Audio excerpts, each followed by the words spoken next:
He's the type of parent that we don't talk about.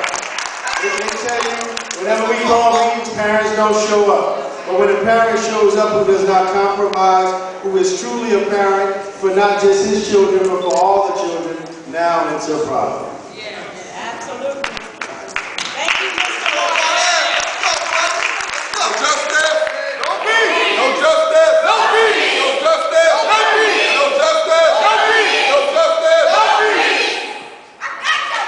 I know you do, baby. Listen, guys, let me be as brief as I can be. This is a fight.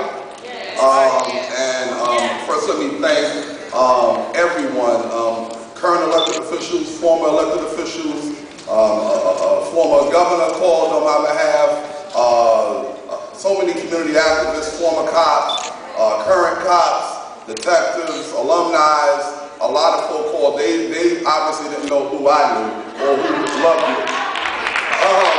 And I want to thank all of you guys for calling. But certainly, I'm a child of God, so it will take more than a jail cell to shut me up. I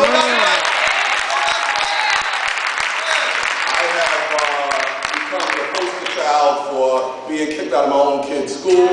So every morning, as I always do, I take my first grader and my fifth grader, and I kiss them at the door because I can't access the building and any of Newark Public School property since they want to try to silence me. I'll just organize on the outside now. They don't understand activism like we do. So this is really, guys, a way to silence us and push people around, as you heard talked about tonight. They want to try to intimidate us. They want to try to violate our freedom of speech. They want to try to violate our freedom of expression. I'll call them gangsters in suits from 2 Cedar Street, came to Ivy Street School, and they ripping down my PTO notices, and I approached them about it. Because I'm not going to lie to rip my notices down. That's for the community and the parents to make sure they know when the meetings are coming up. Now, I'm sure they didn't like some of the agenda items on there. I was talking about the selling of new public school properties, which is going on. They're flipping them like it's a 2-family house. And I talked about why schools being closed and the One Newark games. I'm against One Newark. Nobody's against reform. As I told you 12 times, nobody's against reform, but you can't stuff it down our throats. That's right. You should sit with all the stakeholders, that's everybody in the community, not a couple of parents, Cameron Anderson, who agrees with you. Right. And then say that you met with the community. And that's what they did. So let me wrap it up with this. This trumped up charge of, what did they tell me that? Aggravated assault. My minor assault charge, which I didn't know I had because I was just in court last week with Judge Pickett, so clearly I can't be in federal court and there was a warrant given to me. I didn't know about any charges. So they told me to come to 22 Franklin Street to sign my complaint because, of course, right after it happened that day on January 15th, I filed charges against the 2 individuals who pushed me, Tiffany Hardwick and Gary Beetleman. So I'm going to sign my complaint, and the detective tells me that, Mr. Martin, the problem here is your simple assault charge, which I didn't know I had, as I said, is now been elevated to an aggravated assault charge because Tiffany Hardwick is a school official. So I laughed, and he was wondering why I was laughing.